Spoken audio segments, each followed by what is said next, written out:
how to trim video for Instagram story. So first, go to your Instagram and then just tap on the plus icon here at the bottom. And then make sure that you're on reel here at the bottom, and then choose your video that you want to trim.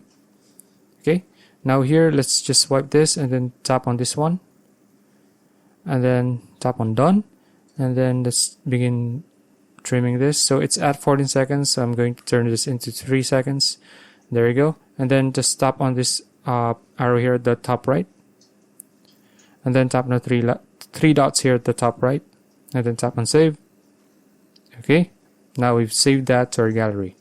Okay, now let's close this, start over, and then let's go to story here, then go to our gallery.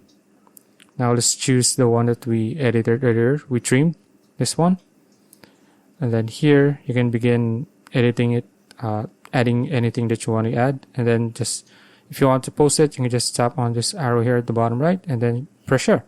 Okay, so that's it. If you found this video useful, please like and subscribe for videos like this. See you in the next one.